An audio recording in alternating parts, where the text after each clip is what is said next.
حضرت عمر رضی اللہ تعالیٰ عنہ جب ایمان لائے تو آپ نے ایک ایک کافر کے گھر کے دروازے پہ کھڑے ہو کے کہا کہ تم کمزوروں کو مارتے تھے، میں تمہیں بتانے آیا ہوں میں محمد عربی کا نوکر بن گیا۔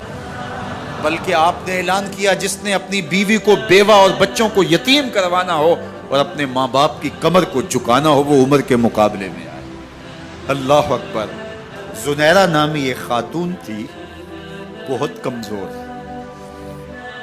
راوی کہتا ہے کہ اس کی ہڈیوں میں گودا نہیں تھا، عشق رسول تھا، اور اس کا ظالم آقا اس کو مارتا ہے، اور جب مار مار کے تھک جاتا ہے ادھر سے عمر آ رہے ہیں، یہ اسلام لانے کی پہلے کی کہانی ہے، ادھر سے عمر آ رہے ہیں تو اس نے کہا عمر تم جوان آدمی ہو تو یہ چھوڑتی نہیں ہے اپنے نبی کا نام، ذرا تم آؤ۔ عمر کوڑا پکڑ لیتے اسے مارتے مارتے تھک جاتے ہیں تو پانی پینے لگتے ہیں، تو کہتے ہیں مجھے تیرے پہ ترس نہیں آیا لیکن میں ذرا پانی پینے لگا ہوں، اور پھر گلے کے اندر ڈال کر کے کوڑا اور اس کی رسی کو پل دیتے ہیں اور اس کی آنکھیں باہر نکل آتی ہیں اور کہتے ہیں بلا اپنے نبی کو جو تیری آنکھوں کی بینائی واپس کرے۔ اللہ اکبر۔ تو اس نے آسمان کی طرف منہ کر کے کہا مالک میں کبھی بھی آنکھوں کی بینائی نہ مانگتی لیکن اب تیرے نبی کی عزت کا سوال ہے۔ آنکھوں کی بینائی واپس ہو جاتی ہے۔ زنیرہ کو بڑا مارا، آج عمر گلیوں میں آنکھوں میں آنسو ہیں اور عجیب دل بے تاب ہے، اور کہتے ہیں آؤ بھئی میں حضور کا غلام بن گیا ہوں، تمہیں بتانے آیا ہوں۔ زنیرہ نے موڑ کاٹا تو آگے عمر یہ آواز دے رہے تھے۔ زنیرہ ایک کونے پہ کھڑے ہو کے رو کے کہتی ہے عمر تم تو بڑے اس دن جوش و غضب میں تھے اور تم مارتے ہوئے تھکتے نہیں تھے۔ تو عمر نے کہا زنیرہ اس دن میں نے دیکھا نہیں تھا، اب میں محمد عربی کو دیکھ آیا ہوں۔ جنہ ویکھیا نہیں ہو کرن گلاں، جنہ ویکھیا نہیں ہو کرن گلاں، جنہ ویکھیا ہو تے بول دے، جڑے محرم راز حقیقت دے اور راز حقیقت کھول دے۔ تو حضرت عمر رضی اللہ تعالیٰ عنہ ایمان لائے۔ حضرت عبداللہ ابن مسعود رضی اللہ تعالیٰ عنہ فرماتے ہیں کہ حضرت عمر کا ایمان لانا مسلمانوں کے لیے عزت کا سبب تھا، ان کا ہجرت کرنا مسلمانوں کی نصرت تھی اور ان کی خلافت مسلمانوں کے لیے رحمت تھی۔ حضرت عمر رضی اللہ تعالیٰ عنہ وہ ہیں کہ میرے حضور نے فرمایا لوگوں جب نیک لوگوں کا ذکر کرو تو میرے عمر کا تذکرہ ضرور کیا کرو۔ میرا عمر وہ ہے کہ جب وہ ایک سمت سے آ رہا ہو، ایک گلی اور بازار سے آ رہا ہو تو شیطان بھی آ رہا ہو عمر کو دیکھ کے راستہ تبدیل کر لیتا ہے۔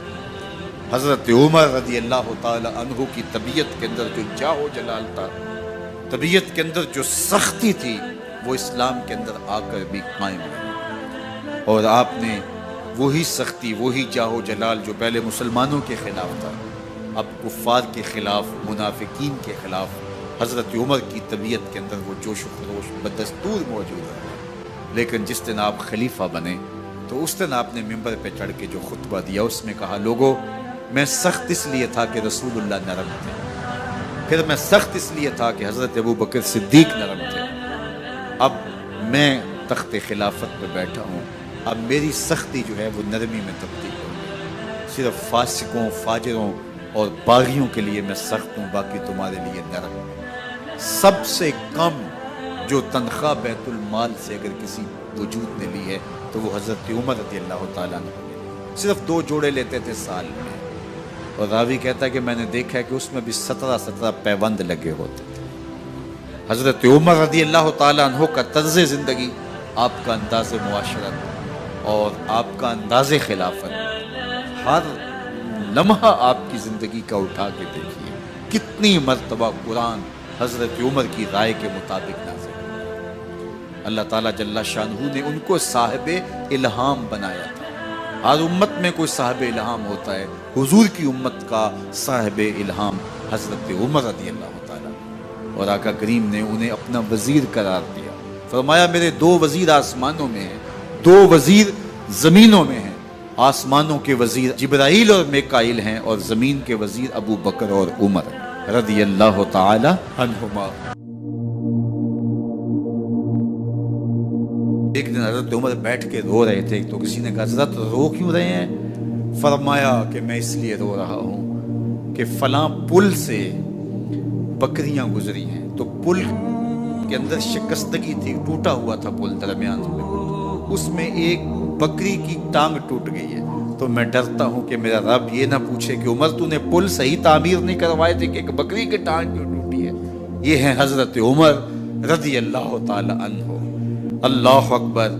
تو اللہ تعالیٰ جل شانہ نے حضرت سیدنا عمر بن خطاب رضی اللہ تعالیٰ عنہ سے جو کام لیا، مختصر دور خلافت کے اندر 10 سال 6 ماہ 4 دن آپ نے خلافت فرمائی ہے، لیکن کہاں سے چلے اور یہاں مکران تک، بلوچستان کا حصہ ہے، یہاں تک آپ کے سلطنت کی حدود وسیع ہوئی، ادھر آرمینیا تک جا پہنچے، حمص فتح کیا، قادسیہ، یرموک۔ آپ ذرا دیکھیے کہ کہاں تک آپ کی فوجوں کے گھوڑے دوڑتے رہے، اور اللہ تعالیٰ جل شانہ نے ان کو جو توانائی، عدل و انصاف کی قوت عطا فرمائی۔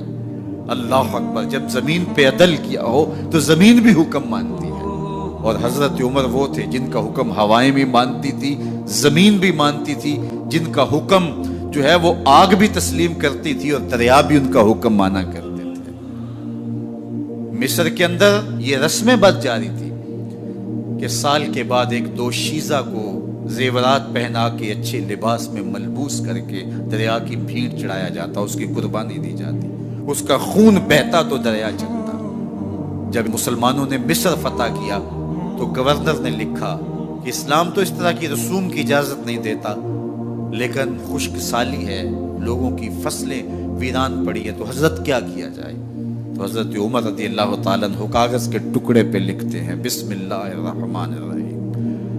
مصر کے نیل کی جانب عمر کا خط لکھتے ہیں، اے نیل اگر تو اللہ کے حکم سے چلا کرتا ہے تو چل، ورنہ ہمیں تیرے چلنے کی کوئی حاجت نہیں ہے۔ اور قاصد کو کہا یہ خط لے جاؤ اور جا کے دریائے نیل میں پھینک دو۔